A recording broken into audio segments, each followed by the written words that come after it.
ഇന്ന് നമുക്ക് എല്ലാ സൗകര്യങ്ങളും ഉണ്ട്, ലക്ഷങ്ങൾ വരുമാനമുണ്ട്. പക്ഷേ കോടികൾ ബാങ്ക് ബാലൻസ് ഉള്ളവനും ഉറങ്ങണമെങ്കിൽ ഉറക്ക ഗുളിക വേണം. എല്ലാ ആരോഗ്യ വിഷയങ്ങളും നമുക്കറിയാം, എന്നാലും ഓരോ ദിവസവും രോഗിയായിക്കൊണ്ടിരിക്കുകയാണ്. മാനസികമായിട്ടുള്ള ആരോഗ്യമില്ല എന്നുള്ളതാണ് ശരി. കിടന്നുറങ്ങിയാൽ ഉറക്കം വരില്ല, ജോലി സ്ഥലത്ത് മനസ്സ് കോൺസെൻട്രേറ്റ് ചെയ്യാൻ പറ്റില്ല, മക്കളോടൊന്നും മനസ്സറിഞ്ഞ് ചിരിക്കാൻ പറ്റില്ല, സന്തോഷത്തോടൊരു ഞായറാഴ്ച ചിലവഴിക്കാൻ പറ്റില്ല. ഇതിൻ്റെ ഭാഗമായിട്ട് മക്കളോട് ചീത്ത പറയണു, കൂടുള്ളവരോട് ദേഷ്യപ്പെടുന്നു, ജോലിയിൽ ശ്രദ്ധ ഉണ്ടാവില്ല, ഓർമ്മ ഉണ്ടാവില്ല, ഫുൾ ടൈം മൊബൈലും കുത്തി നടക്കണം. എന്നിട്ടോ ഉണ്ടാക്കിയ ഈ സമ്പാദ്യം ഗൾഫ് പോയി കഷ്ടപ്പെട്ടതൊന്നും സന്തോഷിക്കാനും അനുഭവിക്കാനും കഴിയാതെ രോഗിയായി മാറണം. പിന്നെ അവസാനം കുറേ ആത്മഹത്യക്ക് പോകുന്നു. ഈ സാഹചര്യത്തിൽ മാനസികാരോഗ്യം എന്നുള്ളത് വളരെ പ്രാധാന്യം. എങ്ങനെ ടെൻഷൻ ഒഴിവാക്കാം, എങ്ങനെ ഡിപ്രഷൻ ഒഴിവാക്കാം, എങ്ങനെ സമ്മർദ്ദം ഒഴിവാക്കാം, എങ്ങനെ ആത്മഹത്യ ഒഴിവാക്കാം, എങ്ങനെ നമുക്ക് ഈ സന്തോഷത്തോട് കൂടിയിട്ട് ജീവിക്കാമെന്ന് നമുക്കൊന്ന് ചർച്ച ചെയ്യാം എന്ന് നമ്മളോടൊപ്പം ഗസ്റ്റായിട്ട് വന്നിട്ടുള്ളത് മുഷ്താഖ് അലി സാറാണ്. മനഃശാസ്ത്ര മേഖലയിൽ തൻ്റെ പഠനങ്ങളും അനുഭവങ്ങളും നിങ്ങൾക്കൊരു മുതൽക്കൂട്ടായിരിക്കും. മുഷ്താഖ് അലി സാറിനെ ഇതിലേക്ക് സ്നേഹപൂർവ്വം ക്ഷണിക്കുന്നു. Thank you. ഒന്നാമത്തെ ചോദ്യം, ലൈഫ് ഹാപ്പി ആവണമെങ്കിൽ പൈസ ഉണ്ടായിട്ട് കാര്യമില്ല, ആരോഗ്യം ഉണ്ടായിട്ട് കാര്യമില്ല, സമയം ഉണ്ടായിട്ട് കാര്യമില്ല, മനസ്സമാധാനം വേണം. ഇന്ന് മിക്ക ആളുകൾക്കും ഇതൊക്കെ ഉണ്ട്, പക്ഷേ മനസ്സമാധാനം ഇല്ല. എന്ത് ചെയ്യും? ഡോക്ടർ നേരത്തെ പറഞ്ഞ പോലെ ഒരു സമ്മർദ്ദം നിറഞ്ഞ ജീവിതത്തിലൂടെയാണ് ഏതാണ്ട് എല്ലാവരും കടന്നു പോകുന്നത്. പല കാരണങ്ങളുണ്ട്. ഒന്ന്, ഭൂമിയിൽ മനുഷ്യൻ്റെ ജനസംഖ്യ വർദ്ധിച്ചു, അതിനനുസരിച്ച് ഭൂമി വർദ്ധിക്കുന്നില്ല, അവസരങ്ങൾ വല്ലാതെ വർദ്ധിക്കുന്നില്ല, എല്ലാവരും ഒരു മത്സര ഓട്ടത്തിലാണ്.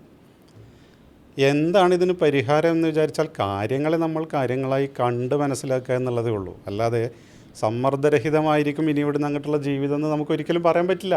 സമ്മർദ്ദമില്ലാതെ നമുക്ക് ജീവിക്കാം. ഒന്നാമത്തെ കാര്യം, ഇപ്പം ഇന്നൊരു കുടുംബത്തിലെ ഏറ്റവും വലിയ സമ്മർദ്ദം എന്താണ്? ഒരു കുടുംബത്തിലെ സമ്മർദ്ദം എന്ന് പറയുന്നത് സ്കൂളിലേക്ക് പ്രവേശിക്കുന്നത് മുതൽ കുട്ടികൾ മാതാപിതാക്കൾക്കൊരു സമ്മർദ്ദമാണ്. ഒരു കാലത്ത് അതല്ല. ഒരു കാലത്ത് കുട്ടികളെക്കുറിച്ച് എല്ലാവർക്കും നല്ല അഭിമാനവും സന്തോഷം. എന്നാൽ അതില്ലെന്നല്ല പറയുന്നത്. ഈ കുട്ടിയുടെ പഠനം എന്താവും, ഇവൻ ഈ പഠന മത്സരത്തിൽ മറ്റുള്ളവരപ്പോൾ എത്തുമോ, നാളെ ഇവൻ എന്ത് ജോലി കിട്ടും, ഇനി പഠിക്കുന്നതിനിടയിൽ നമ്മളൊക്കെ സാധാരണ വാർത്തകളിൽ കേൾക്കുന്ന രീതിയിൽ ഇവൻ പ്രണയത്തിലകപ്പെടുമോ, ഇവൾ പ്രണയത്തിലകപ്പെടുമോ, ലഹരി ഉപയോഗിക്കുമോ, അല്ലെങ്കിൽ ഇവൻ വേറെ ഏതെങ്കിലും വഴിതെറ്റി പോകുമോ, ഈ ഒരു ചിന്തയും ആധിയുമാണ് ഒട്ടുമിക്ക മാതാപിതാക്കളെയും പിടികൂടിയിരിക്കുന്നത്. ഇത് അവിടെ തുടങ്ങണം നമ്മൾ. കാരണം കുടുംബത്തിനകത്ത് ജോലിയില്ലാതെ ഇരിക്കുന്നൊരമ്മയാണെങ്കിൽ പോലും സമ്മർദ്ദം, ജോലിയാണ് സമ്മർദ്ദം തരുന്നതെന്ന് നമുക്ക് ചിന്തിക്കാം. പക്ഷേ ജോലി ഇല്ലാത്തവർക്ക് പോലും ഇതൊക്കെ സമ്മർദ്ദങ്ങളാണ്. അത് ഈ പറഞ്ഞ ലോകത്തിൻ്റെ ഒരു മാറിയ മുഖം. എന്ത് ചെയ്യാൻ പറ്റും, ഇതിനെ നമുക്ക് എന്ത് ചെയ്യാൻ പറ്റും എന്നുള്ളതാണ് ആദ്യം പരിശോധിക്കുക. അല്ല, അങ്ങനെയാണെങ്കിൽ നമ്മളെ ചർച്ച ഏറ്റവും കൂടുതൽ കാര്യക്ഷമമായിട്ട് കൊണ്ടുപോകേണ്ട മേഖല എന്നുള്ളത് പാരൻറ്റിങ്, അതല്ലെങ്കിൽ രക്ഷാകർത്താക്കൾ മുതലാണ് ഇവിടുന്ന് സമ്മർദ്ദം കൊടുക്കുന്നതും സമ്മർദ്ദം തുടങ്ങുന്നതും. എങ്ങനെ എഫക്റ്റീവായിട്ട് നല്ല ഒരു പാരൻ്റ് ആവാം? അത് ഡോക്ടർ പറഞ്ഞത് നല്ലൊരു പോയിൻ്റാണ്. പാരൻറ്റിങ് തന്നെയാണ് പ്രശ്നം. ഇപ്പോൾ നമ്മുടെയൊക്കെ കാലഘട്ടത്തിൽ നമ്മുടെ രക്ഷിതാക്കൾ നമ്മളെ വളർത്തിയത് അവർക്ക് പാരൻറ്റിങ്ങിൽ ട്രെയിനിങ് കിട്ടിയിട്ടല്ല. എന്താ കാരണം? അന്ന് സമൂഹം ട്രെയിനിങ് ഉണ്ട്. അതെ, അന്ന് സമൂഹം ഇത്ര വെല്ലുവിളി നിറഞ്ഞതല്ല. വീട്ടിനകത്ത് നിന്ന് അവർക്ക് നമ്മളെ കൺട്രോൾ ചെയ്യാൻ കഴിഞ്ഞു. ഇന്ന് വീട്ടിനകത്ത് ഇരിക്കുന്ന കുട്ടി പോലും വെർച്വലി വേറൊരു ലോകത്താണ്. അപ്പോൾ വെല്ലുവിളികളും അവനെ സ്വാധീനിക്കാനുള്ള പല ഘടകങ്ങളും പുറത്തുണ്ട്.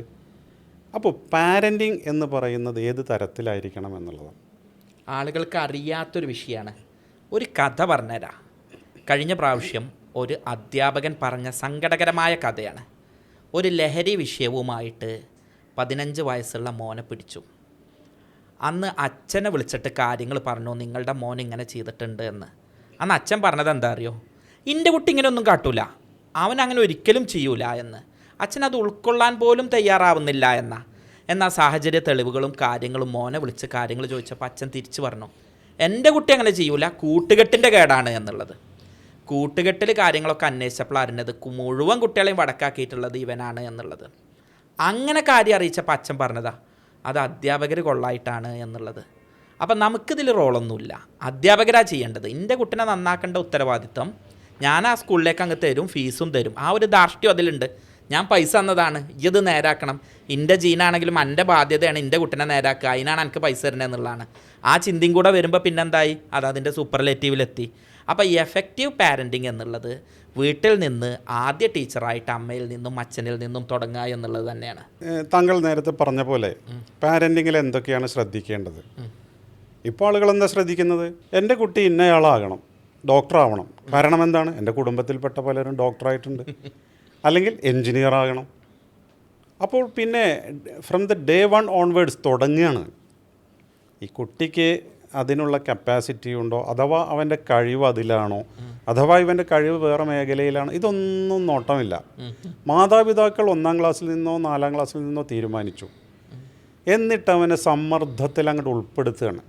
ഒരു സ്വൈരവുമില്ലാതെ കുട്ടിക്ക് കുട്ടിയുടേതായൊരു ബാല്യം പോലും നിഷേധിക്കപ്പെട്ടിട്ടുണ്ട്. ഏറ്റവും നല്ല ഒരു സൈക്കോളജിക്കൽ വാചകമാണ്, നിങ്ങൾക്ക് നല്ലൊരു ബാല്യം കിട്ടിയിട്ടുണ്ടോ എങ്കിലേ നിങ്ങൾക്ക് ഭാവിയിൽ നല്ലൊരു ജീവിതമുള്ളൂ എന്നുള്ളത്. കിട്ടുന്നില്ല. നമ്മളൊന്ന് ചിന്തിച്ചാൽ മതി, എത്ര നല്ല ബാല്യങ്ങളാണ് നമ്മുടെ കുട്ടികൾക്ക്. എന്താണ് ബാല്യം? ബാല്യം എന്ന് പറയുന്നത് ട്യൂഷൻ, രാവിലെയും ട്യൂഷൻ, സ്കൂൾ ടൈം കഴിഞ്ഞാൽ പിന്നെയും ട്യൂഷൻ. ഇതല്ല ബാല്യം. അപ്പോൾ നമ്മൾക്ക് അവരെ ഒരു ബാല്യത്തിൽ വളർത്താനുള്ള, ഇനി വളർത്തുന്ന രീതി എങ്ങനെയാണ്? പലപ്പോഴും അവർക്ക് എന്താണ് വേണ്ടത് എന്ന് നമ്മളാണ് ഡിക്റ്റേറ്റ് ചെയ്യുന്നത്, നമ്മളാണ് തീരുമാനിക്കുന്നത്. അത് തീർച്ചയായും. ഞാനൊക്കെ മെഡിക്കൽ കോളേജിൽ ഇഷ്ടം പോലെ കണ്ടതാണ്. എൻ്റെ ബാച്ചിൽ 50 പേര്. ഞാൻ കോളേജിൽ കയറുമ്പോൾ എൻ്റെ മേലെ ബാച്ചിൽ 50 പേര്, 5 ബാച്ചുകളിൽ വെച്ച് 250 പേര്. ഞാൻ ഫൈനൽ ഇയർ ആവുന്ന സമയത്ത് എൻ്റെ കീഴേ ബാച്ചിൽ 5 ബാച്ച് വെച്ച് 250 പേര്. ഇങ്ങനെ എൻ്റെ ബാച്ചടക്കം 500-ൽ പരം ഡോക്ടർമാർ ആവേണ്ട ആളുകളെ ഞാൻ കണ്ടതാണ്. പക്ഷേ ഇതിൽ നല്ലൊരു ശതമാനം ഡോക്ടേഴ്സ് ഇന്നില്ല. ഡോക്ടേഴ്സ് ഫീൽഡ് അട്രാക്റ്റീവ് അല്ലായിട്ടല്ല. ഇപ്പോൾ ചില ഫീൽഡ്, ഇപ്പോൾ BA ഒക്കെ പഠിക്കുന്ന ഒരാൾ പറയാണ് പല ഫീൽഡിലേക്കും പോയി എന്നുള്ളത്. ഇത് അട്രാക്റ്റീവ് ആവായിട്ടല്ല. ഈ കുട്ടിക്ക് നല്ല ശമ്പളമുണ്ട്, നല്ല ജോലിയുണ്ട്, നല്ല പ്രസ്റ്റീജിയസ് ആയിട്ടുള്ള സമൂഹത്തിൽ സ്ഥാനമുണ്ട്. പക്ഷെ അവരിത് നിൽക്കാത്തതിൻ്റെ കാരണം ഇവനിതിന് താല്പര്യമല്ല. ഒരു വേള അവർ പോകുന്നതാട്ടോ നല്ലത്.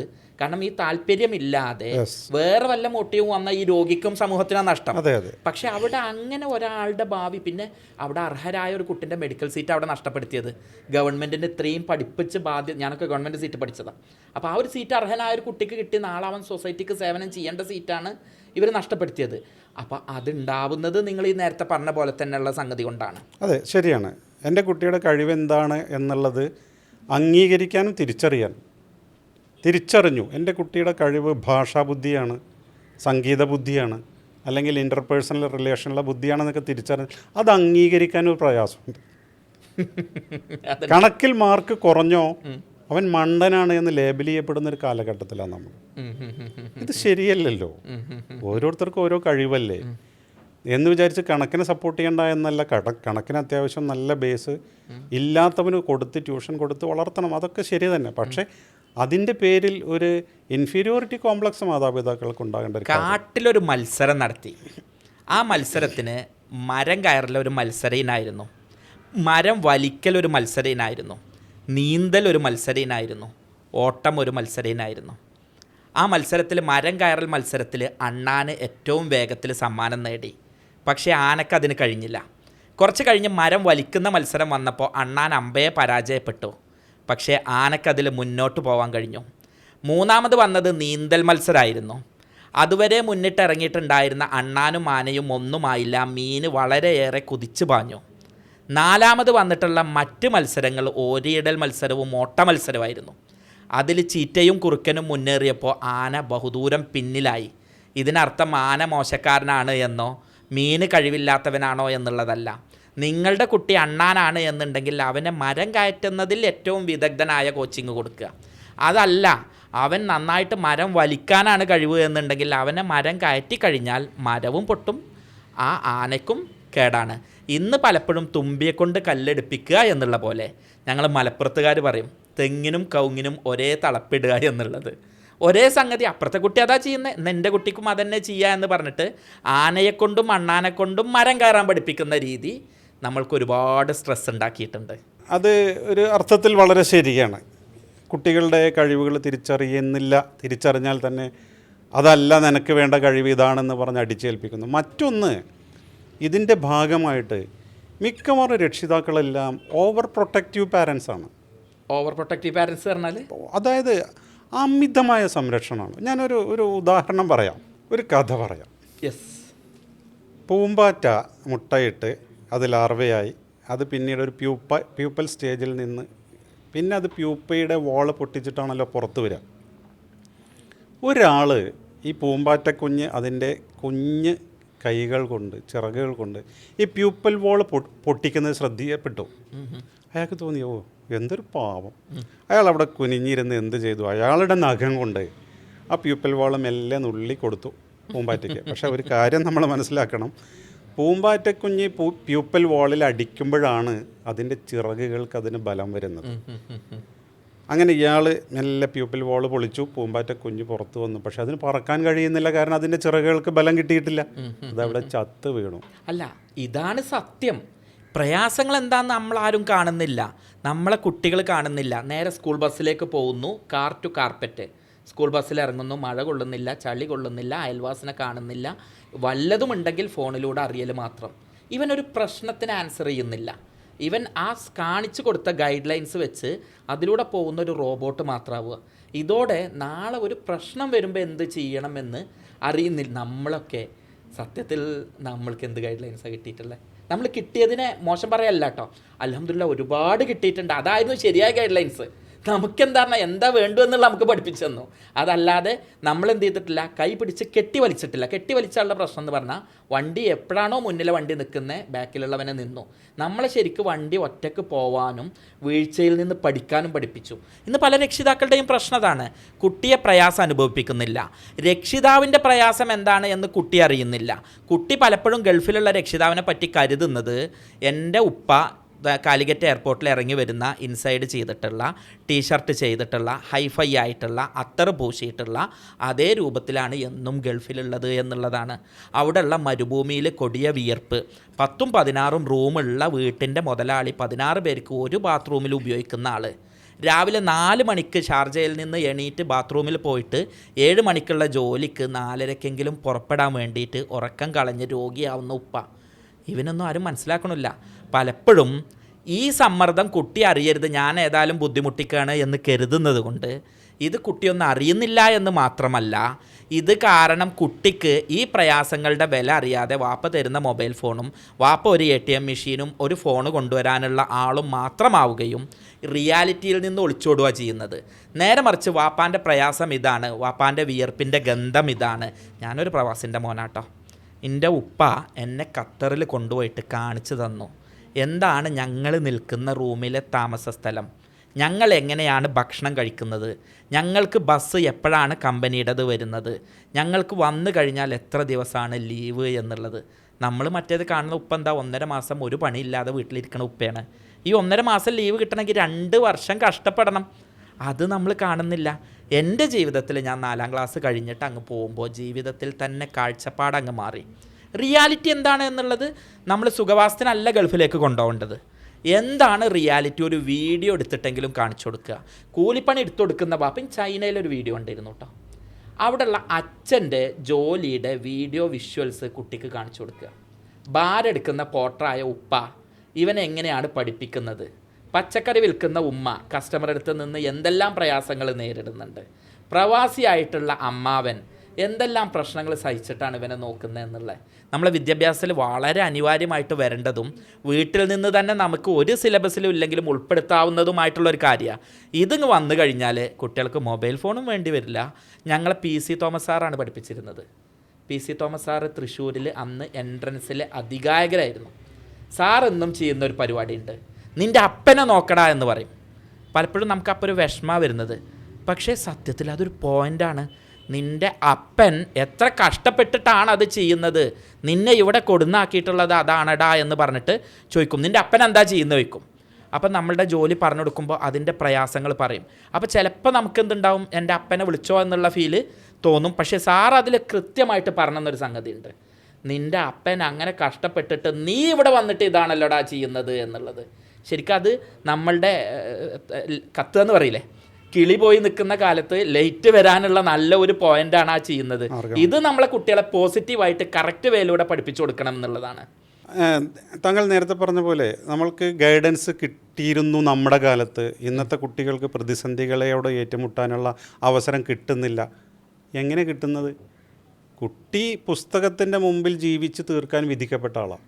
ഒന്ന്, പണ്ടത്തെ പോലെ കളിസ്ഥലങ്ങളില്ല. പിന്നെ നമ്മുടെ മാധ്യമങ്ങളിൽ വരുന്ന വാർത്തകൾ കൊണ്ട് കുട്ടികളെ വെളിയിലേക്ക് വിടാൻ തന്നെ അച്ഛനമ്മമാർക്ക് ഭയമാണ്. അപ്പോൾ വീട്ടിനകത്ത് നമ്മൾ എവിടെയാണ് പ്രതിസന്ധികൾ നേരിട്ടിരുന്നത്? ഒരു പറ്റം കുട്ടികൾ ഒന്നിച്ച് കളിച്ച് ഒരു പന്തിൻ്റെ പുറകെ ഓടുമ്പോൾ വീഴുന്നതും എതിരാളിയുടെ ആക്രമണം. ഞാൻ എന്താ പറയട്ടെ, പന്തിന്റെ പുറകെ ഓടാൻ പന്തില്ല. ഇല്ല, ഈ പന്ത് വാങ്ങണമെങ്കിൽ ഉണ്ടാക്കണം. പിന്നെ എല്ലാവരും ഉള്ള 50 പൈസയും 25 പൈസയും അവന്റെ സാമ്പത്തിക ഇതിന് വേണ്ടിയിട്ട് എന്തുണ്ട്? ഓല മെടഞ്ഞ് തടുക്കാക്കുന്നവനുണ്ട്, പഴയ കുപ്പി പെറുക്കി കൊടുക്കുന്നവനുണ്ട്. ശരിയാ, നല്ല. അപ്പോൾ എവിടെയാണ് പ്രതിസന്ധികളെ നേരിടേണ്ടത് എന്ന് അച്ഛനമ്മമാർ പഠിപ്പിക്കേണ്ട. അവർ കുട്ടികളെ കുട്ടികളായിട്ട് വിട്ടാൽ മതി. അവരുടെ ജീവിതത്തിൽ നിന്ന് അവർ പഠിച്ചോളും. പക്ഷെ ഇന്ന് അങ്ങനത്തെ നിർഭാഗ്യവശാൽ ഒരു അവസരമില്ല. കുട്ടികൾ ഫ്ലാറ്റിനുള്ളിൽ, വീടിനുള്ളിൽ, മൊബൈൽ ഫോണിനുള്ളിൽ. എങ്ങനെ മൊബൈൽ ഫോണിൽ എത്തുന്നു എന്ന് പറയൂ ഡോക്ടർ. കാരണം ഈ ഫ്ലാറ്റിനുള്ളിൽ ചടഞ്ഞുകൂടിയിരിക്കാൻ വിധിക്കപ്പെട്ട കുട്ടി, അച്ഛനമ്മമാരുടെ അസാന്നിധ്യത്തിൽ അവിടെ ഇരിക്കാൻ വിധിക്കപ്പെട്ട കുട്ടി മറ്റെന്ത് ചെയ്യും? ഇപ്പോൾ താങ്കളുടെ മുന്നിലൊരു പേഷ്യൻ്റ് വന്ന് താങ്കളെ കാണാൻ വെയിറ്റ് ചെയ്തിരിക്കുകയാണ്. അവൻ്റെ കൈ നേരെ പോക്കറ്റിലേക്ക് പോകും, മൊബൈൽ എടുക്കും. കാരണം ഇന്നത്തെ സമയം കൊല്ലി അതാണല്ലോ. അപ്പോൾ കുട്ടികളോട് നമ്മൾ പറയുന്നു ഗൺ പോയിന്റിൽ നിർത്തിയിട്ട് മൊബൈൽ തൊടരുത്. അവരെന്ത് ചെയ്യണമെന്ന് കൂടി പറഞ്ഞു കൊടുക്കൂ. ഒരു കാര്യം ചെയ്യൂ, നിങ്ങൾ എന്നെ പറഞ്ഞത് എന്താണ് സൊല്യൂഷൻ? അതായത് അവർക്ക് കളിസ്ഥലങ്ങൾ ഉണ്ടാക്കണം. നിർബന്ധമായിട്ടും 1 മണിക്കൂറെങ്കിലും ഒരു ദിവസം ഫിസിക്കൽ ആക്ടിവിറ്റി ചെയ്യിക്കണം. അവൻ്റെ കുറേ എനർജി സ്പെൻഡ് ചെയ്ത് പോകണം. ഇത് കുട്ടികൾ ഒബീസായിട്ട് വരിക, അവർക്ക് ഫിസിക്കൽ ആക്ടിവിറ്റി ഇല്ലാതിരിക്കുക, ഈ സ്ട്രെസ്സോട് സ്ട്രെസ്സ്. ഇനി ഞാൻ വേറൊരു കാര്യം പറയട്ടെ, ഈ സ്ട്രെസ്സുള്ള കുട്ടികൾ സ്ട്രെസ്സ് താങ്ങാതെ മൊബൈൽ അഡിക്റ്റ് ആകുന്നത് മാത്രമല്ല, മൊബൈൽ ഒരു ഗാഡ്ജറ്റ് അഡിക്ഷനാണ്. മെല്ലെ മെല്ലെ ഒരു സബ്സ്റ്റൻസ് അഡിക്ഷനിലേക്കും പോവുകയാണ്. ലഹരികൾ. അപ്പം നമ്മൾ ഞെട്ടിക്കേണ്ട ഒരു കണക്കെന്താണെന്നറിയോ? കേരളത്തിൽ നടത്തിയൊരു സർവേയിൽ 15 വയസ്സിന് മുൻപാണ് 70% കുട്ടികളും, അതായത് ലഹരി ഉപയോഗിക്കുന്ന 100%-ത്തിൽ 70% കുട്ടികളും ആദ്യമായി ലഹരി ഉപയോഗിച്ച് തുടങ്ങുന്നത് 15 വയസ്സിന് മുൻപാണ്. അപ്പോൾ നമ്മുടെ കൗമാരം എവിടെ എത്തിയെന്ന് നമ്മൾ മനസ്സിലാക്കണം. ബാക്കി ഒരു 19% മാത്രമാണ് പറഞ്ഞത് ഞങ്ങൾ 19 വയസ്സിന് മുമ്പാണ് ഇത് ഉപയോഗിച്ച് തുടങ്ങിയത്. മഹാഭൂരിപക്ഷം ഉപയോഗിച്ച് തുടങ്ങുന്നത് എപ്പോഴാണ്? കൗമാരത്തിൽ, 15 വയസ്സിൻ്റെ മുമ്പിലാണ്, ഹൈസ്കൂൾ പീരീഡിലാണ്. ഇവരെ എന്തിനു പ്രേരിപ്പിക്കുന്ന പല ഘടകങ്ങളിൽ ഒന്നാണ് ഈ സ്ട്രെസ്സ്. 2, നമ്മൾ എഫക്റ്റീവ് പാരൻറ്റിങ്ങിലേക്കാണല്ലോ വന്നിരുന്നത്. ഇന്നത്തെ പാരൻസിന് ഒരു വിശ്വാസമുണ്ട്, എൻ്റെ ഒന്നും കുട്ടിക്കാലത്ത് എനിക്കൊന്നും കിട്ടിയിട്ടില്ല, അതുകൊണ്ട് എനിക്ക് കിട്ടാത്തത് എൻ്റെ മക്കൾക്ക് ഞാൻ കൊടുക്കുകയാണ്, പണം കൊടുക്കുകയാണ് ആവശ്യത്തിലേറെ. എന്നിട്ട് അവരങ്ങനെ സുഖിച്ച് വളരെ പോഷായി ജീവിക്കുന്നത് കണ്ട് സന്തോഷിക്കുന്നവരുണ്ട്. ഈ പണം എങ്ങോട്ടാണ് പോകുന്നത്? ഇതിൻ്റെ ഈസി അവൈലബിലിറ്റി നാട്ടിലുണ്ട്. അപ്പോൾ അതുകൊണ്ട് എന്താണ് ഇതിന് പരിഹാരം എന്ന് ചോദിച്ചാൽ നമ്മൾ വീണ്ടും വിഷയത്തിലേക്ക് തരും, എഫക്റ്റീവ് പാരൻറ്റിങ്. അപ്പോൾ ചോദിക്കും, സാർ ഇപ്പോൾ കുറേ നേരമല്ലേ എഫക്റ്റീവ് പാരൻറ്റിങ് എന്താണ് എഫക്റ്റീവ് പാരൻറ്റിങ്? എഫക്റ്റീവ് പാരൻറ്റിങ് എന്ന് പറയുന്നത് ഏജ് റിലേറ്റഡ് ആയിട്ടുള്ള ആറ്റിറ്റ്യൂഡ് കുട്ടികളോട് ഉണ്ടാകുക എന്നുള്ളതും, നിങ്ങളുടെ സമ്മർദ്ദത്തിൻ്റെ ഭാഗമായിട്ട് ഇതേ സമ്മർദ്ദം കുട്ടികളുടെ മുമ്പിലേക്ക് തലയിലേക്ക് കോരിച്ചൊരിയാതിരിക്കുക എന്നുള്ളത് തന്നെയാണ് സിംപ്ലി. അതായത് മാതാപിതാക്കൾ ഷോക്ക് അബ്സോർബേഴ്സ് ആയിരിക്കണം. അവർക്ക് ജീവിതത്തിൽ പല സമ്മർദ്ദങ്ങളും ഉണ്ടാവും, അവരുടെ ജോലിപരമായിട്ടും സാമ്പത്തികമായിട്ടും ഒക്കെയുള്ള പല പ്രശ്നങ്ങളുണ്ടാവും. ഇതിനെ നേരെ കൊണ്ടുവന്ന് വൈകിട്ട് കണ്ടുമുട്ടുന്ന കുട്ടിയുടെ തലയിലേക്ക്, ഇതാണ് പലപ്പോഴും സംഭവിക്കുന്നത്. ബിസിനസ്സിൽ സംഭവിച്ച തകർച്ച, അതിന് കുട്ടിയോട് ദേഷ്യപ്പെടുക, കുടുംബത്തിൽ ലഹള ഉണ്ടാക്കുക, ഭാര്യയും ഭർത്താവും തമ്മിലുള്ള ബന്ധം മോശമാവുക. ഒരു ചൊല്ലുണ്ട്, don't worry that children are listening to you, worry that they are watching you. നമ്മളെന്തെങ്കിലുമൊക്കെ ഉപദേശത്തിൽ ഇങ്ങനെ കുട്ടികളോട് പറയുന്ന വാക്കുകളൊന്നും അവരെ ശ്രദ്ധിക്കില്ല. അഥവാ അവർ ശ്രദ്ധിക്കുന്നില്ലെന്നുള്ള കാര്യത്തിൽ നിങ്ങൾ വേവലാതിപ്പെടരുത്. നിങ്ങൾ വേവലാതിപ്പെടേണ്ടത് അവർ നിങ്ങളെ ശ്രദ്ധിക്കുന്നു എന്നുള്ളത്. നിങ്ങളെ വാക്കുകളെല്ലാം നിങ്ങളെ ശ്രദ്ധിക്കുന്നു. തീർച്ചയായും. വീട്ടിൽ വന്ന് വഴക്കിടുന്ന ഭാര്യയോട് അനാവശ്യ വാക്കുകൾ ഉപയോഗിക്കുന്നു, കുട്ടി എന്ത് മനസ്സിലാക്കുന്നു? അത്തരം സന്ദർഭങ്ങളിൽ അനാവശ്യ വാക്ക് ഉപയോഗിക്കാം, അല്ലേ? അതേപോലെ തന്നെ ഫോൺ എടുത്തിട്ട് നിങ്ങൾ പിന്നെ കടം കൊടുക്കാനുള്ളതോ അല്ലെങ്കിൽ മറ്റെന്തെങ്കിലും കാര്യത്തിൽ ഫോൺ എടുത്തിട്ട് കള്ളം പറയുന്നു. വാപ്പ ഇവിടെ ഇല്ല, അല്ലെങ്കിൽ എന്ത് പറയുന്നു. ഒരു കുഞ്ഞ് പറഞ്ഞു, ഒരു വീട്ടിൽ ചെന്നപ്പോൾ ഭക്ഷണത്തിന് ഓഫർ ചെയ്തപ്പോൾ വേണ്ട ഞങ്ങൾ കഴിച്ചതാണ് എന്ന് പറഞ്ഞു. പക്ഷേ അവരവിടെ നിന്ന് ഭക്ഷണം കഴിപ്പിച്ചു. തിരിച്ച് കയറിയപ്പോൾ ചെറിയ കുഞ്ഞ് 4 വയസ്സുള്ള കുഞ്ഞ് പറയുകയാണ്, വാപ്പ കള്ളം പറയൂലേ.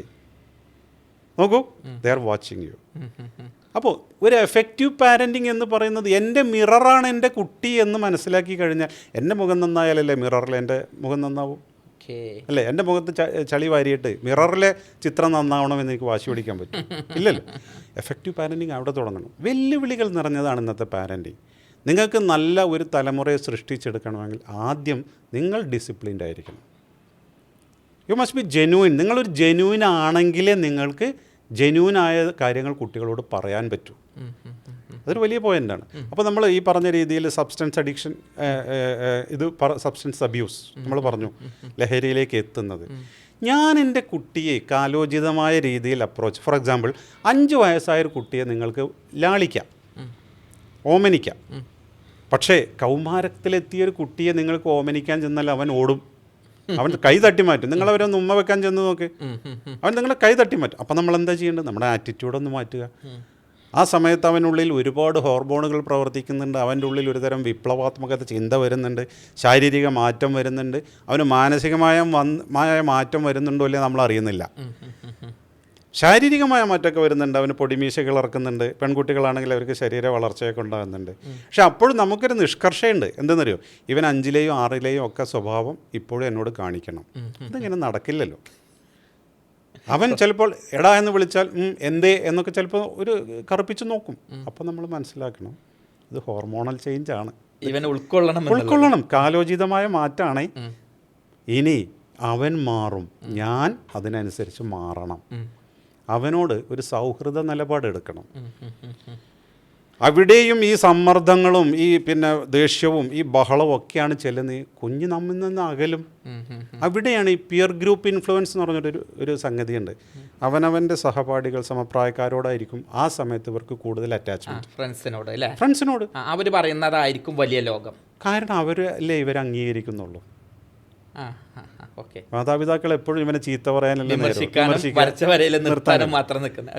അപ്പോൾ അവരുടെ ചെറിയ അഭിനന്ദനം, അവരുടെ ഒരു കൂട്ടുകെട്ട്, അത് ഇവനെ വല്ലാതെ സ്വാധീനിക്കും. അവർ വെച്ച് നീട്ടുന്നത് എന്തും സ്വീകരിക്കും. അവർ വെച്ച് നീട്ടുന്നത് സ്വീകരിക്കാതിരിക്കണമെങ്കിൽ അവനവന് തോന്നണം, എന്നെ അറിയുന്ന, എന്നെ അംഗീകരിക്കുന്ന, എന്നെ സ്നേഹിക്കുന്ന എൻ്റെ മാതാപിതാക്കൾ അവിടെ വീട്ടിലുണ്ട്. അവർ വെച്ച് നീട്ടാത്തതൊന്നും ആരും എനിക്ക് വെച്ച് നീട്ടേണ്ട. ഞങ്ങൾക്ക് കഴിഞ്ഞ ദിവസം ഒരു നല്ല അനുഭവം ഉണ്ടായിട്ടാ. ഒരു ലവ് വിഷയവുമായി ബന്ധപ്പെട്ട് മധ്യസ്ഥം പറയുന്നതിനും അതുമായി ബന്ധപ്പെട്ട് കൗൺസിലിങ് വരും വരായികകൾ ഇവരെ പറഞ്ഞ് മനസ്സിലാക്കുന്നതിനും വേണ്ടിയിട്ട് അവരെടുത്ത് ചെന്നതാണ്. അങ്ങനെ മധ്യസ്ഥരായിട്ട് അവരുടെ ഭാഗത്തു നിന്നുള്ള ആളുകളുണ്ട്, കുട്ടിയുടെ അതായത് ആൺകുട്ടിയുടെ ആ ഭാഗത്തു നിന്നുള്ള ആളുകളുമുണ്ട്. ഞാൻ കൗൺസിലറായിട്ട് പോവേണ്ടി വന്ന് അവർക്ക് ഉപദേശങ്ങൾ പറഞ്ഞു കൊടുക്കേണ്ട ഒരു സാഹചര്യത്തിൽ നിൽക്കുമ്പോൾ ഇവരുടെ കുട്ടിയുടെ അമ്മയുടെ ഭാഗത്തു നിന്നുള്ള, പെൺകുട്ടിയുടെ അമ്മയുടെ ഭാഗത്തു നിന്നുള്ള ഒരാൾ പറഞ്ഞു. കാരണം കുട്ടി അച്ഛനില്ലാതെ വളർന്നതാണ്. അപ്പോൾ അമ്മയുടെ ആങ്ങളമാരാണ് ഇവരെ വളർത്തിയിട്ടുള്ളത്. ആ കുട്ടി പറഞ്ഞു, ഒരു പെൺകുട്ടി ഉണ്ടായാലേ അതിൻ്റെ ബുദ്ധിമുട്ട് അറിയുള്ളൂ.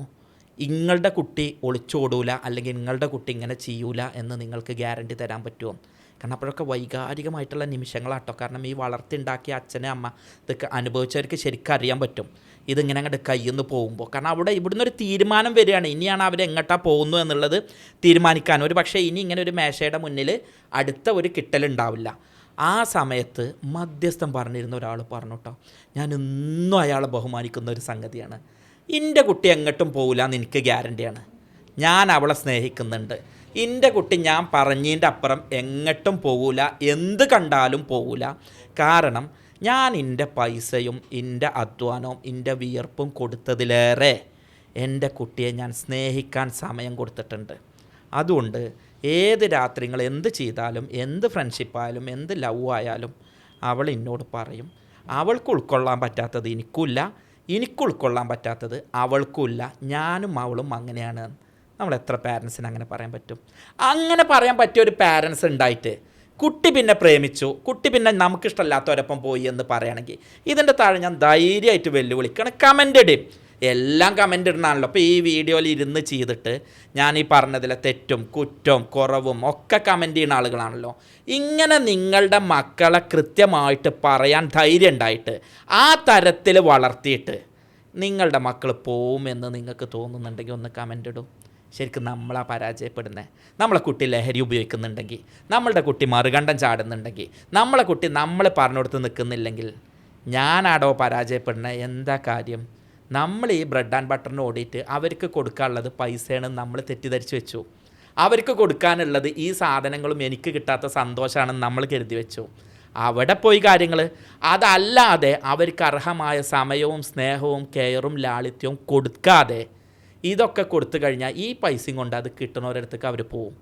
അതല്ലാതെ ഇത് കൊടുക്കുന്നതിന് പകരം അവർക്ക് ആവശ്യമായത് കിട്ടുക, ആവശ്യപ്പെട്ടത് കൊടുക്കാതെ ആവശ്യമായത് കൊടുത്താൽ തീർച്ചയായും ഇതേ രൂപത്തിൽ മക്കൾ നമ്മളൊപ്പം ഉണ്ടാവും. ഇല്ലെങ്കിൽ നിങ്ങൾ ഈ കൊടുക്കുന്നതൊക്കെ ഒരു വേസ്റ്റായി മാത്രം കൂട്ടിയാൽ മതി.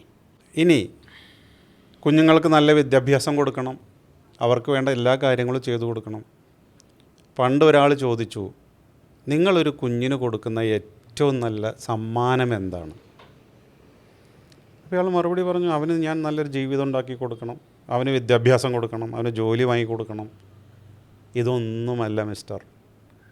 നിങ്ങളുടെ കുഞ്ഞിന് നിങ്ങൾ നൽകുന്ന ഏറ്റവും നല്ല സമ്മാനമെന്ന് പറയുന്നത് നിങ്ങളും നിങ്ങളുടെ ഭാര്യയും തമ്മിലുള്ള നല്ലൊരു ദാമ്പത്യമാണ്. നിങ്ങൾ എന്ത് ചെയ്തിട്ടും കാര്യമില്ല, വീട്ടിൽ നിങ്ങൾ കലഹിക്കുന്നു, നിങ്ങളുടെ ദാമ്പത്യത്തിൽ പ്രശ്നങ്ങളുണ്ടെങ്കിൽ ആ കുഞ്ഞിന് നിങ്ങൾ കോടികൾ ഒഴുക്കിയാലും ശരി അവൻ്റെ മനസ്സൊരിക്കലും തൃപ്തമാവില്ല. അവൻ നാളെ ജീവിതത്തിൽ വിജയിക്കാൻ പെടാപ്പാട് വിടും. ഇതുകൂടി നമ്മൾ കൂടുതൽ ശ്രദ്ധിക്കേണ്ട കാര്യമാണ്. എൻ്റെ വീട്ടിലെ ദാമ്പത്യം എങ്ങനെയുണ്ട്? ഞാൻ എൻ്റെ ഭാര്യയോട് കൽപ്പിക്കുന്ന ആളാണ്, ഞാൻ എൻ്റെ ഭാര്യയെ ഭരിക്കുന്ന ആളാണ്. അവിടെ നിന്ന് ഇടയ്ക്ക് ചില പൊട്ടിത്തെറികൾ ഉണ്ടാകുന്നുണ്ട്. ഇതെല്ലാം കണ്ടുകൊണ്ടാണ് ഈ മക്കൾ വളരുന്നതേ.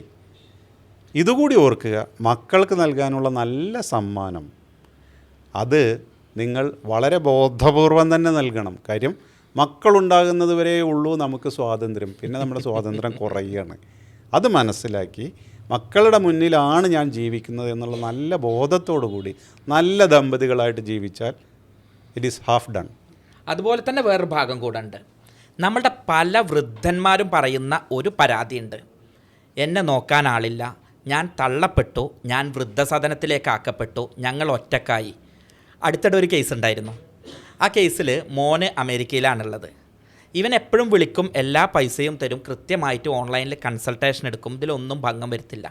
പക്ഷേ ഇവർക്ക് എപ്പോഴും ഇവരുടെ ശാരീരികാവസ്ഥ എത്ര മരുന്ന് കൊടുത്താലും അവരുടെ വയസ്സിനും ആരോഗ്യത്തിനും അനുസരിച്ചല്ല ഓരോ രോഗങ്ങൾ വന്നുകൊണ്ടിരിക്കും. അവരുടെ ഒരു ഫാമിലി ഫിസിഷ്യൻ എന്നുള്ള നിലയ്ക്ക് എനിക്ക് മനസ്സിലായൊരു സംഗതി ഉണ്ട്, ഒറ്റപ്പെടല. ഇത് ഒരുപാട് പേരിലുണ്ട്, എല്ലാ വീട്ടുകളിലും ഒന്നുണ്ട്. പണ്ടൊക്കെ എങ്ങനെയെന്ന് പറഞ്ഞാൽ അമ്മൂമ്മയും കൊച്ചുമോനും തമ്മിലുള്ള ഒരു സിങ്ക് ഉണ്ടായിരുന്നു. ഇന്ന് അതൊന്നുമില്ല.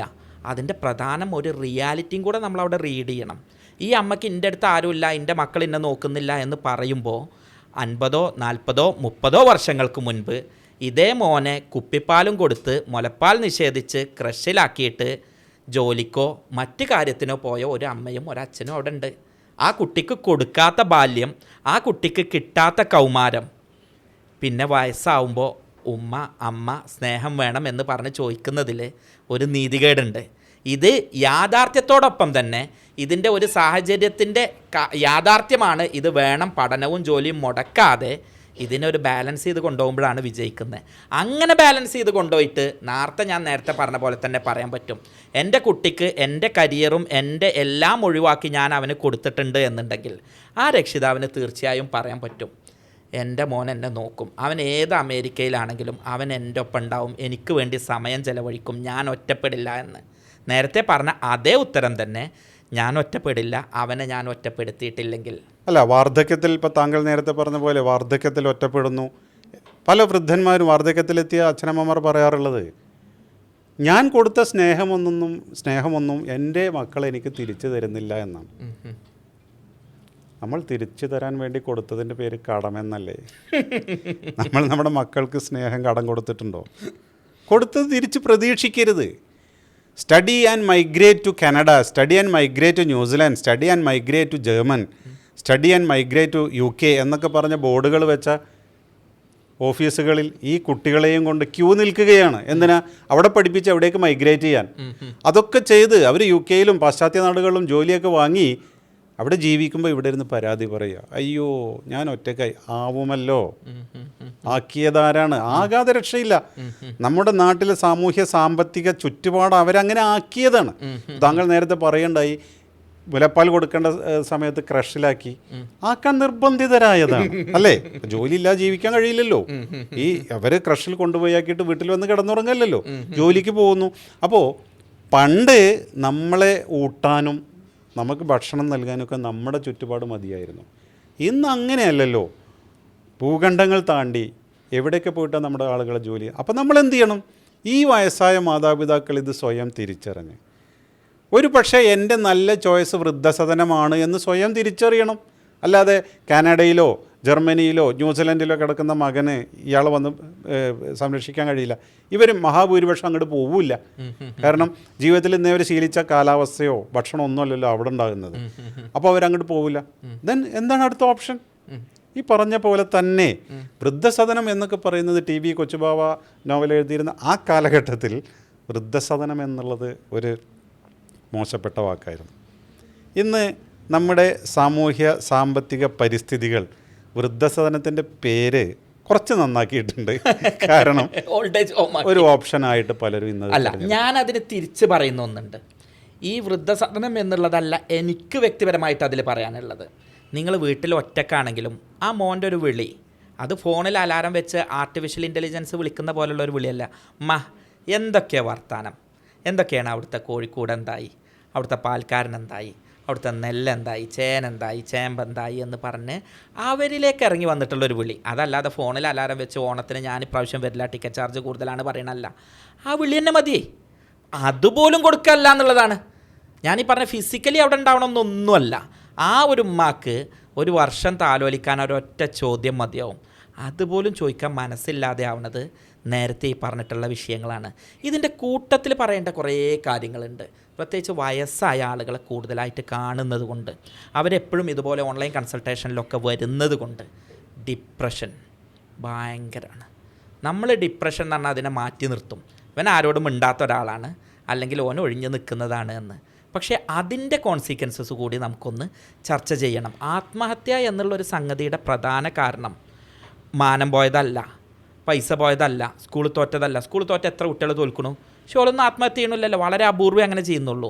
ആത്മഹത്യ ചെയ്യുന്നതിൻ്റെ പ്രധാന കാരണങ്ങളിലൊന്ന് ഡിപ്രഷനാണ്.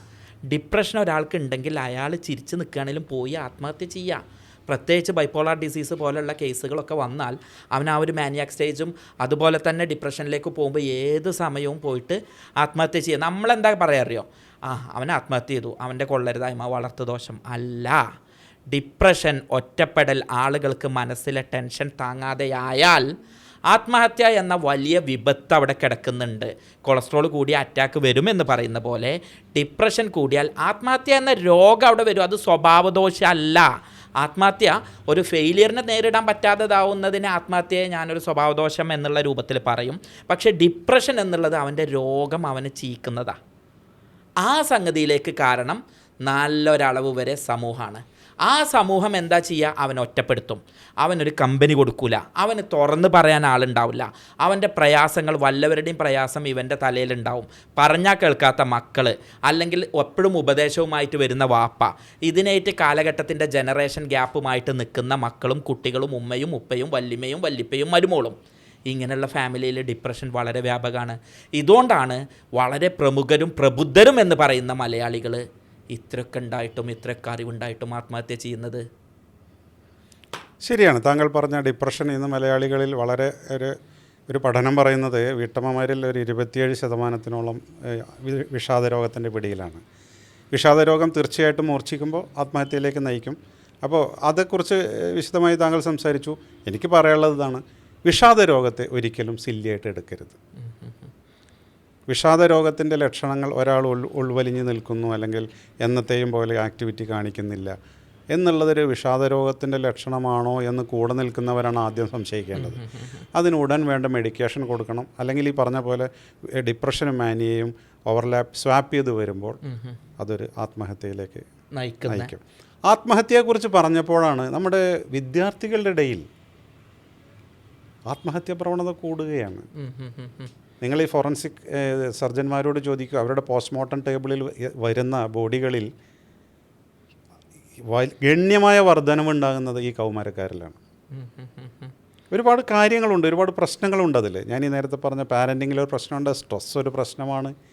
പിന്നെ ഈ പറഞ്ഞ ഞാൻ എൻ്റെ സൊസൈറ്റിയുടെ സ്റ്റാൻഡേർഡിന് എത്തിയില്ലേ, ഞാൻ റിജക്റ്റഡ് ആണോ, ഈ ആത്മഹത്യയുടെ വലിയ ഒരു ഘടകം റിജക്ഷനാണ് എന്നൊക്കെയുള്ള തോന്നലുകളാണ്. അപ്പോൾ സാന്ദർഭികമായി പറയട്ടെ, ഇപ്പോൾ ഈ സ്കൂളുകൾക്ക് കേന്ദ്രീകരിച്ച് ഈ ആത്മഹത്യ പ്രവണതയുള്ള അല്ലെങ്കിൽ ആത്മഹത്യ ചിന്തയുള്ള കുട്ടികളെ കണ്ടെത്തി അവരുമായി ഒരു റാപ്പോ സ്ഥാപിച്ച് അങ്ങനെ അവരെ ഇതിൽ നിന്നൊക്കെ പിന്തിരിപ്പിക്കുന്ന ഒരു ചങ്ങാതി എന്ന് പറയുന്ന ഒരു ഇതേപോലെ ഒരു സംഘമുണ്ട്. ഇവർ കേരളത്തിലെ ഏതാണ്ട് എല്ലാ ജില്ലകളും, ഞാനും അതിൻ്റെ ഒരു പ്രവർത്തകനാണ്, ഏതാണ്ട് എല്ലാ ജില്ലകളിലും സ്കൂളുകളിലെത്തുന്നു. ഇങ്ങനെ ചെല്ലുന്നതിന് സ്കൂളുകളിൽ നിന്ന് ഒരു പ്രതിഫലം അവർ വാങ്ങുന്നില്ല. സ്കൂളുകളൊരു വേദി അറേഞ്ച് ചെയ്ത് കൊടുത്താൽ മതി. എന്നിട്ട് ഓരോ ക്ലാസ്സുകളിലും ഇവരെ അറിയിക്കുകയാണ്, ഇങ്ങനെ എന്തെങ്കിലും പ്രയാസമുള്ളവർ കാണാം. കുട്ടികൾ വരിയായിട്ട് വരികയാണ്. അവർ പറയുന്ന ഓരോ കാര്യങ്ങൾ കേട്ടാൽ നമ്മൾ ഞെട്ടിപ്പോവും. അവർക്കൊന്ന് ചെവി കൊടുക്കാൻ അവരുടെ വീടുകളിലോ പരിസരത്തോ കുടുംബങ്ങളിലോ ആരുമില്ല എന്നുള്ളതാണ്. അവർ പറയുന്നതൊന്ന് കേട്ടാൽ മാത്രം മതി. കുറേ കേട്ട് കഴിയുമ്പോൾ അവർക്ക് തന്നെ അതിനുള്ള പരിഹാരങ്ങൾ കണ്ടെത്താൻ കഴിയും. പക്ഷേ ഇതിങ്ങനെ മനസ്സിൽ കിടന്നിങ്ങനെ വീങ്ങുകയാണ്, പൊട്ടിത്തെറിക്കുന്ന അവസ്ഥയിലാണ് പല കുട്ടികളും. ആത്മഹത്യക്ക് ശ്രമിച്ചവരുണ്ട്, ആത്മഹത്യയെക്കുറിച്ച് ചിന്തിച്ചവരുണ്ട്, ആത്മഹത്യ ചെയ്തവരുണ്ട്. അവരോട് പിന്നെ നമ്മൾ സംസാരിക്കുന്നില്ലല്ലോ. എന്തായാലും ശരി, ഇത് അടിയന്തരമായി നമ്മൾ ഇടപെടേണ്ട ഒരു കേസാണ്. നമ്മുടെ കുഞ്ഞുങ്ങൾക്ക് പല കാര്യങ്ങളും പറയേണ്ടതുണ്ട്. മനസ്സിന് ഇഷ്ടപ്പെടാത്ത കോഴ്സ് അടിച്ചേൽപ്പിച്ച് ഡിസ്റ്റിങ്ഷൻ വാങ്ങി പാസ്സായ കുട്ടി ആ ക്ലാസ്സിലിരുന്ന് കരയുകയാണ്. ആ വിഷയം എനിക്ക് ഇഷ്ടമില്ല, എനിക്ക് എന്നും വീട്ടിൽ പോകാൻ തോന്നുന്നില്ല. അല്ലെങ്കിൽ പല വീടുകളിലും ഈ പെൺകുട്ടികൾ അരക്ഷിതരാണ്. അമ്മ ജോലിക്ക് പോകുന്ന സമയത്തൊക്കെ ബന്ധുക്കളുടെ പീഡനം, അങ്ങനെ ലൈംഗികമായ അതുമുണ്ട്, പല കാര്യങ്ങളുണ്ട്. ഇതൊക്കെ ഒന്ന് കേൾക്കാൻ ഈ നാട്ടിൽ സംവിധാനങ്ങളില്ലാതെ ആകുമ്പോഴാണ് ഇത്തരം ഈ ചങ്ങാതി പോലെയുള്ള ഇതുപോലെയുള്ള സംഘങ്ങളുടെ പ്രവർത്തനം ശ്ലാഘനീയമാകുന്നത്. ഞാൻ സാന്ദർഭികമായി സൂചിപ്പിച്ചു. പലപ്പോഴും ഒരു ആത്മഹത്യ നടന്നു കഴിഞ്ഞാൽ നമ്മളെല്ലാവരും പറയും, അവൻ അതിൻ്റെ കാര്യം ഉണ്ടായിരുന്നോ, ഈ പ്രശ്നത്തിനാണോ അവൻ ചെയ്തത് എന്ന്. സൊസൈറ്റിയോട് ഒന്ന് ചോദിക്കുകയാണ്, അവൻ ഈ പ്രശ്നവുമായി നിങ്ങളെ മുന്നിൽ വന്നപ്പോൾ നിങ്ങൾ അവന് സമയം കൊടുത്തോ, നിങ്ങൾ അവന് പരിഹാരം കൊടുത്തോ? ഇപ്പം കിടന്നിട്ട് നിങ്ങൾ ടി വിയിൽ വരുമ്പോൾ അല്ലെങ്കിൽ കമൻറ്റിലൊക്കെ വന്നിട്ട് അതായിരുന്നോ, ഇവൻ ഇത് ചെയ്യേണ്ടിയിരുന്നോ എന്ന്. പ്രമുഖരായ ഡോക്ടർമാർ, എൻജിനീയർമാർ, പ്രമുഖരായിട്ടുള്ള പലരും ആത്മഹത്യ ചെയ്യാണ്. ഇവർക്ക് എന്താ പ്രശ്നത്തിനെ മാനേജ് ചെയ്യാൻ കഴിയായിട്ടാ? അല്ല, ആ സമയത്ത് ഒരു പ്രത്യേക സാഹചര്യത്തിൽ ചെയ്തു പോകുന്നതാണ്. ഒരു പക്ഷേ ഒരു റീടേക്ക് ഉണ്ടായിരുന്നെങ്കിൽ അവരത് ചെയ്യുമായിരുന്നില്ല. ഇതുപോലെയല്ല, ഒരു പ്രാവശ്യം ആത്മഹത്യക്ക് ചെയ്ത് ഫെയിലായി കഴിഞ്ഞാൽ ഈ പറഞ്ഞ ഡിപ്രഷനൊന്നും അല്ലെങ്കിൽ ഇതിൻ്റെ ഭീകരത അനുഭവിച്ചവൻ പിന്നെ അതിന് മുതിരില്ല. പക്ഷേ അവൻ ആ ഒരു പോയിന്റിലേക്ക് പോകുന്ന ഒരു സമയത്ത് ഒന്ന് നമ്മൾ കേട്ടിരുന്നെങ്കിൽ, അവനോടൊപ്പം സമയം ചെലവഴിച്ചിരുന്നെങ്കിൽ. എൻ്റെ പ്രാക്ടീസിൻ്റെ ആദ്യകാലങ്ങളിൽ ഞാനും ഭാര്യയും ആത്മഹത്യ ചെയ്ത വീടുകളിലെ ആളുകൾക്ക് കൗൺസിലിംഗ് കൊടുക്കാറുണ്ട്. എന്താ കാര്യം എന്നറിയോ? ഒരാളൊരു വീട്ടിൽ ആത്മഹത്യ ചെയ്തിട്ടുണ്ടെങ്കിൽ സാമ്പത്തിക പ്രശ്നമായിരിക്കും, ചിലപ്പോൾ ഗൃഹനാഥനായിരിക്കും ആത്മഹത്യ ചെയ്തിരിക്കുക. അപ്പോൾ ആത്മഹത്യ ചെയ്ത ബാക്കിയുള്ളവരുടെ അവസ്ഥ നിങ്ങളൊന്ന് ആലോചിച്ച് നോക്കുക, ആ വീട്ടിലുള്ളവരുടെ. കാരണം എന്താ, ആൾറെഡി ഉള്ള ഒരു സാമ്പത്തിക ബാധ്യത അവിടെ കിടക്കുകയാണ്, കൂടാതെ ഗൃഹനാഥൻ നഷ്ടപ്പെട്ട പ്രശ്നം അവിടെ കിടക്കുകയാണ്. സ്വാഭാവികമായിട്ടും കടം കൊടുത്ത് സാവകാശം കൊടുത്തവൻ പോലും ഇങ്ങനെ ഒരു മരണം വരുമ്പോൾ ചോദ്യമായിട്ട് വരും. അപ്പോൾ അത്തരത്തിൽ ഇടപെട്ടപ്പോൾ മനസ്സിലായ കുറേ കാര്യങ്ങളുണ്ട്. വളരെ കുറഞ്ഞ ഒരു സമയത്തെ തീരുമാനമാണ് അവർ ആത്മഹത്യയിലേക്ക് എത്തിച്ചിട്ടുള്ളത്. ആരെങ്കിലും ആത്മഹത്യ ചെയ്യാൻ ഉദ്ദേശിക്കുന്നുണ്ടെങ്കിൽ അവരെ പിന്തിരിപ്പിക്കുക. കുരക്കും പട്ടി കടിക്കില്ല എന്നാണ് പറയാം. പക്ഷെ ആത്മഹത്യൻ്റെ കാര്യത്തിൽ ഒരാൾ പറയണം ഞാൻ ആത്മഹത്യ ചെയ്യുമെന്ന് പറഞ്ഞാൽ മനസ്സിലാക്കിക്കോ, ആ പട്ടി കടിക്കും. ഞാൻ കണ്ടിട്ടുള്ള കേസിൽ അങ്ങനെ ആത്മഹത്യ ചെയ്യുന്നവർ പലപ്പോഴായിട്ട് എവിടെയെങ്കിലും പറഞ്ഞിട്ടുണ്ട്, ഞാൻ പോകട്ടോ, എനിക്കിത് താങ്ങാൻ വയ്യട്ടോ, ഞാൻ വല്ല കയറെടുത്ത് തൂങ്ങട്ടോ എന്ന് സിഗ്നൽ അവരെ വായിന്ന് വന്നിരിക്കും. അപ്പോൾ അതേപോലെ ഞാൻ ചാടിപ്പോകുമെന്ന് പറയണ പോലെ അല്ല, ഞാൻ ആത്മഹത്യ ചെയ്യുന്ന ആരെങ്കിലും പറഞ്ഞിട്ടുണ്ടെങ്കിൽ ഞാൻ മുഷ്താഖ് സാറിൻ്റെ നമ്പർ ഇവിടെ തരാം, അതിൽ വിളിക്കുക. നിങ്ങൾക്ക് അത്തരത്തിൽ ഡിപ്രഷൻ ഉണ്ടെങ്കിൽ problem shared is half the problem solved എന്നാണ്. ഒന്ന് നിങ്ങളതൊന്ന് കേൾക്കുക, നിങ്ങളുടെ പ്രിയപ്പെട്ടവരെ ഒന്ന് കേൾപ്പിക്കുക. ആ ആത്മഹത്യയിൽ നിന്ന് ഒരു ജീവനെ, ഒരു കുടുംബത്തെ, ഒരു സൊസൈറ്റിയെ നമുക്ക് തിരിച്ചു കൊണ്ടുവരാൻ പറ്റും. ഇനി നമ്മൾ അടുത്തതായിട്ട് എല്ലാ മാതാപിതാക്കളും പരാതി പറയുന്ന ഒരു കാര്യമാണ്, കുട്ടി എപ്പോഴും മൊബൈലിലാണ്. പരാതി പറയുന്ന അമ്മയും അച്ഛനും ഒക്കെ ഏകദേശം മൊബൈലിൽ തന്നെയാണ്. നമ്മൾ മനസ്സിലാക്കേണ്ട കാര്യം, മൊബൈൽ എന്ന് പറയുന്നത് ഇന്ന് ആർക്കും ഒഴിവാക്കാൻ പറ്റാത്തൊരു ഉപകരണമാണ്. നമുക്ക് ഷർട്ട് ഇടാതെ വെളിയിലിറങ്ങാം, പക്ഷേ മൊബൈൽ എടുക്കാതെ വെളിയിലിറങ്ങിക്കഴിഞ്ഞാൽ നമ്മുടെ ധൈര്യം ചോരുന്നൊരു കാലമാണ്. എന്നാൽ നമ്മുടെ കൗമാരക്കാരും നമ്മുടെ വിദ്യാർത്ഥികളും നമ്മുടെ മക്കളുമൊക്കെ അമിതമായി മൊബൈലിൽ സമയം ചെലവഴിക്കുന്നുണ്ട്, ഒരു യാഥാർത്ഥ്യമാണ്. ഇപ്പോൾ ഓസ്ട്രേലിയൻ ഗവൺമെൻറ് പുതിയ നിയമം കൊണ്ടുവന്നല്ലോ, 16 വയസ്സിൽ താഴെയുള്ളവർക്ക് സോഷ്യൽ മീഡിയ പ്ലാറ്റ്ഫോമുകൾ ഉപയോഗിക്കാൻ അനുവാദമില്ല. അവർ നിയമം പാസ്സാക്കി. ബിൽഗേറ്റ്സ് പറഞ്ഞത് എന്താണെന്നറിയോ? എൻ്റെ മകളെ 14 വയസ്സ് വരെ ഞാൻ മൊബൈൽ കൈകൊണ്ട് തൊടിയിച്ചിട്ടില്ല എന്നാണ്. അപ്പം ഇതിൻ്റെ ഉപജ്ഞാതാക്കൾക്ക് ഇതിൻ്റെ സംഗതികളൊക്കെ ശരിക്കറിയാം. നമുക്ക് എങ്ങനെ ചെയ്യാൻ പറ്റുമെന്നുള്ളതാണ്. ഒന്ന്, സ്ക്രീൻ ടൈമിന് റെസ്ട്രിക്ഷൻ വെക്കുക എന്നുള്ളതാണ്. കൈകൊണ്ട് തൊടരുത് എന്ന് പറഞ്ഞിട്ട് കാര്യമില്ല. കുട്ടികളുടെ അക്കാഡമിക്സ് പലതും നടക്കുന്നത് മൊബൈലിലൂടെയാണ്. സ്ക്രീൻ ടൈമിൽ റെസ്ട്രിക്ഷൻ വെക്കാം. നിനക്ക് 1 hour നോക്കാം, 2 hours നോക്കാം. നോക്കുമ്പോൾ തന്നെ ഇതിൽ പഠനത്തിന് ഉപകരിക്കുന്ന പല ആപ്പുകളുമുണ്ട്. ഡുവോലിംഗോ ആപ്പ്, ഖാൻസ് അക്കാഡമി അല്ലെങ്കിൽ ബൈജൂസൊക്കെ പോലെയുള്ള അത് നോക്കിക്കോ. നിങ്ങൾ എത്ര കണ്ട് റീൽസ് നോക്കുന്നുവോ മക്കളോട് പറഞ്ഞു കൊടുക്കുക. നിങ്ങൾ ഇന്ന് 4 റീൽസ് കണ്ടാൽ, വളരെ സില്ലി ഹ്യൂമറായിട്ടുള്ള റീൽസ് കണ്ടാൽ, നാളെ നിങ്ങളറിയാതെ അത് 8 ആവും, അത് 16 ആവും. അതുകൊണ്ട് ഇതിൻ്റെ ഉപയോഗശൂന്യത, ഇതിൻ്റെ അർത്ഥരാഹിത്യം മനസ്സിലാക്കൂ. നിങ്ങൾ ഇഷ്ടമുള്ളത് കണ്ടോളൂ. 1 hour, 1.5 hour. No mobile zone കൊണ്ടുവരിക. ഭക്ഷണം കഴിക്കുന്നിടത്ത് മൊബൈൽ എടുക്കരുത്, ബെഡ്റൂമിൽ മൊബൈൽ എടുക്കരുത്. പ്രത്യേകിച്ച് ഉറങ്ങുന്നതിന് മുമ്പ് അറിയാലോ, ഈ മൊബൈലിൽ നിന്നുള്ള നീല വെളിച്ചം നമ്മുടെ കണ്ണുകളിൽ അടിച്ചിട്ട് ഈ സ്ലീപ്പ് ഇൻഡ്യൂസിങ് ഹോർമോണായിട്ടുള്ള ഈ മെലറ്റോണിൻ്റെ ഉൽപ്പാദനം കുറയും, ബ്രോക്കൺ സ്ലീപ്പാവും, അതിൻ്റെ ക്ഷീണം പിറ്റേന്നുണ്ടാവും. അതുകൊണ്ട് ബെഡ്റൂമിലേക്ക് മൊബൈൽ കൊണ്ടുപോകരുത്, ഉറങ്ങുന്നതിന് മുമ്പ് ഉപയോഗിക്കരുത്. അതേപോലെ തന്നെ ടൈം റെസ്ട്രിക്റ്റ് ചെയ്യുക. ഇതൊക്കെ നമുക്ക് ചെയ്യാൻ പറ്റൂ. അല്ലാതെ ഈ സാധനം പാടെ ഉപേക്ഷിക്കണമെന്ന് ആഹ്വാനം ചെയ്തിട്ട് നടക്കാത്ത കാര്യം പറഞ്ഞിട്ട് കാര്യമില്ലല്ലോ. ഇപ്പോൾ മൊബൈലിൽ കുട്ടികളോട് ചെറുപ്പത്തിൽ തന്നെ പറയുക, മൊബൈൽ ഉപേക്ഷിക്കണമെന്ന് പറയുന്നില്ല. പക്ഷേ മൊബൈൽ നിങ്ങളുടെ ഈ പ്രായത്തിൽ നിയന്ത്രിച്ചുപയോഗിച്ചില്ലെങ്കിൽ, മൊബൈൽ നിയന്ത്രണം എന്നുള്ളത് വളരെ അത്യാവശ്യമാണെന്ന് വായിലെ നാവ് കൊണ്ട് പറയുന്ന മാതാപിതാക്കളും ഒരു കറി വെക്കണമെങ്കിൽ പുതിയ കൂട്ട് നോക്കുന്നത് യൂട്യൂബിലാണ്. അപ്പോൾ കുട്ടികൾക്ക് തോന്നുകയാണ് എല്ലാ പുതുമകളും നിറഞ്ഞൊരു സാധനമാണല്ലോ ഇത്. വയസ്സായിട്ട് ഉപയോഗിക്കുക നമ്മളും. കുട്ടികളുടെ സാന്നിധ്യത്തിൽ, കുട്ടികൾ സ്കൂളിൽ പോയാൽ നമുക്ക് നോക്കാം, പക്ഷേ കുട്ടികളുടെ സാന്നിധ്യത്തിൽ നമ്മളത് കയ്യിൽ പിടിച്ചുകൊണ്ട്, അപ്പോൾ അവർക്ക് ജിജ്ഞാസ ഉണ്ടാവും, എന്താണ് ഈ അമ്മ നോക്കുന്നത്, എന്താ അച്ഛൻ നോക്കുന്നത് എന്നൊക്കെ. No screen time, no screen zone, ഇതൊക്കെ പ്രഖ്യാപിക്കുക.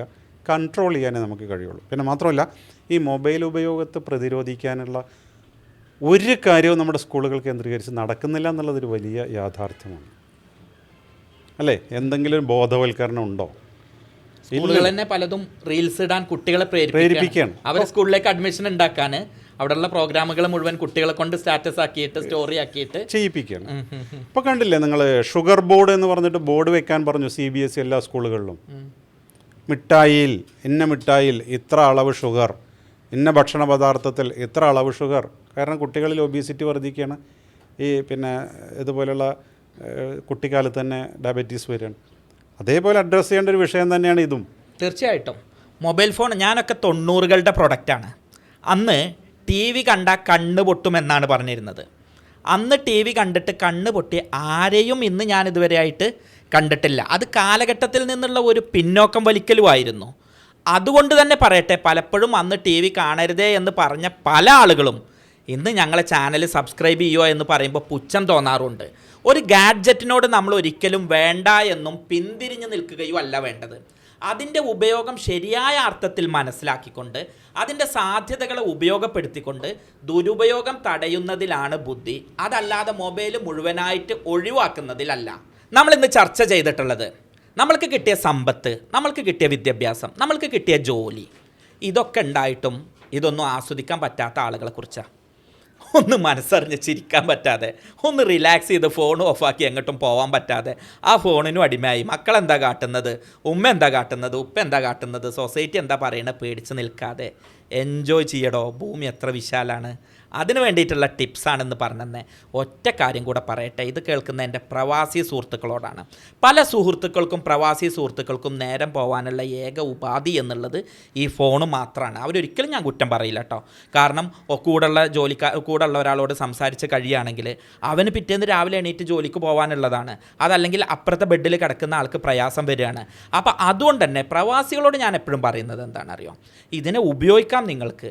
ഏറ്റവും കൂടുതൽ പ്രവാസികളിൽ നല്ലൊരു ശതമാനവും കുഴഞ്ഞു വീണ് മരണം വരുന്നുണ്ട്.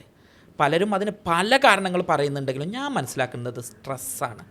പ്രവാസി സുഹൃത്തുക്കളാണ് ഏറ്റവും കൂടുതൽ സ്ട്രെസ് അനുഭവിക്കുന്നത്. കാരണം സ്വന്തം അച്ഛൻ്റെ മരണത്തിൻ്റെ സമയത്തൊന്നും എത്താൻ പറ്റാതിരിക്കുക, അല്ലെങ്കിൽ മരിച്ചു പോയാൽ എൻ്റെ ബോഡി നാട്ടിലേക്ക് എത്താൻ പറ്റൂലേ എന്ന് പേടിച്ചിരിക്കുക, സ്വന്തം മക്കൾ വലിയ സമ്മാനങ്ങൾ നേടുന്ന സമയത്ത് അതൊന്ന് കാണാൻ പറ്റാതിരിക്കുക, കഷ്ടപ്പെട്ട് വർഷങ്ങൾ അധ്വാനിച്ച് മകളെ കെട്ടിച്ചയക്കുമ്പോൾ ആ നിക്കാഹിനൊന്ന് ചെല്ലാൻ പറ്റാതിരിക്കുക. പോട്ടെ, സ്വന്തം ഭാര്യ നൊന്ത് പ്രസവിക്കുമ്പോൾ കൂട്ടുകൊടുത്ത് ആ കുട്ടിയുടെ ചിരിയും കരച്ചിലൊന്ന് കാണാൻ ഉണ്ടാവാതിരിക്കുക. ഇവർക്ക് ടെൻഷൻ ഉണ്ടായിട്ടില്ലെങ്കിലേ അത്ഭുതമുള്ളൂ. ഞാൻ എന്താ പറയുക അറിയോ, ഇതിനെയൊക്കെ പോസിറ്റീവായിട്ട് കാണുക. അപ്പം നിങ്ങൾ തോന്നും ഇതൊക്കെ എങ്ങനെ ഈ പ്രയാസങ്ങളൊക്കെ പോസിറ്റീവായിട്ട് കാണുക. അല്ല, ഇവിടെ ജോലി ഇല്ലാതെ നിൽക്കുന്ന ഒരുപാട് പേരുണ്ട്. ആ അർത്ഥത്തിൽ നിങ്ങൾക്കൊരു ജോലി കിട്ടിയല്ലോ, അതിനെ സന്തോഷിക്കുക. അനാവശ്യമായിട്ടുള്ള ആർഭാടങ്ങളൊക്കെ ഒഴിവാക്കി എത്രയും വേഗം കിട്ടിയ ജോലിയിൽ നിന്ന് നല്ല ഔട്ട്പുട്ട് ഉണ്ടാക്കി രോഗിയാവാതെ, കൃത്രിമ ഭക്ഷണങ്ങൾ കഴിക്കാതെ, സ്ട്രെസ്സ് പരമാവധി മാനസികോല്ലാസം ഉണ്ടാക്കി രോഗിയാവാതെ നാട്ടിൽ വരിക, ബാക്കി ജീവിതം സന്തോഷിക്കുക. മൊബൈൽ ഫോൺ പറയുമ്പോൾ പല പ്രവാസികളും ചോദിക്കുന്ന, ഡോക്ടറെ ഞങ്ങൾ ഈ ഫോണും കൂടെ ഒഴിവാക്കി കഴിഞ്ഞാൽ ഇവിടെ ഉരുകി തീരുമെന്നുള്ളത്. ഞാൻ എപ്പോഴും പ്രായോഗികമായിട്ട് സംസാരിക്കുന്ന എൻ്റെ പ്രവാസി സുഹൃത്തുക്കൾ എൻജോയ് ചെയ്യൂ. നിങ്ങൾ അസമയത്ത് ഫോൺ എടുക്കാതിരിക്കുക, സ്ക്രീൻ ടൈമും ബ്ലൂ റൈസും വന്നിട്ട് ഉറക്കം പോയി രോഗിയാവാതിരിക്കുക. എന്നാൽ പോസിറ്റീവായിട്ട് അതിനെ ഉപയോഗിക്കാൻ പറ്റുന്ന രൂപങ്ങൾ ഉപയോഗിച്ച് നിങ്ങൾ ആരോഗ്യവാന്മാരായിട്ട് തിരിച്ചു വരൂ. നിങ്ങളാണ് ഈ നാടിനെ പൊന്തിച്ചു കൊണ്ടുവന്നിട്ടുള്ളത്. നിങ്ങളെ ഞങ്ങൾ ആഗ്രഹിക്കുന്നുണ്ട്. തിരികെ നിങ്ങൾ മടങ്ങി വരാൻ ഞങ്ങൾ കാത്തിരിക്കുന്നുണ്ട്. പ്രവാസികളും രക്ഷിതാക്കളും വയസ്സായവരും ആത്മഹത്യ ചെയ്യാൻ പോകുന്നവരൊക്കെ ഇതൊക്കെ ഒഴിവാക്കി ലൈഫിനെ ഒരു ലഹരിയാക്കി എടുക്കുക. ലഹരിയോട് നോ പറഞ്ഞ് ജീവിതത്തോട് യെസ് പറയുക. ജീവിതമാണ് നമ്മളുടെ ലഹരി. All the very best. മാനസികമായി ബന്ധപ്പെട്ട് നിങ്ങൾക്ക് ആത്മഹത്യ തോന്നുകയാണ് എന്നുണ്ടെങ്കിൽ, ആത്മഹത്യയിലേക്കോ ഒറ്റപ്പെടലിലേക്കോ തോന്നുകയാണ് എന്നുണ്ടെങ്കിൽ, വിദഗ്ധ കൗൺസിലിങ്ങിന് നിങ്ങൾക്ക് മുഷ്താഖ് സാറിനെ ബന്ധപ്പെടാം. ഞാൻ നമ്പർ ഇവിടെ കൊടുക്കുന്നുണ്ട്. സ്നേഹത്തോടെ doctor Basil Yusuf, doctor Basil's homeo hospital, Pandikkad, Malappuram ജില്ല, നടക്കാവ്, കോഴിക്കോട്.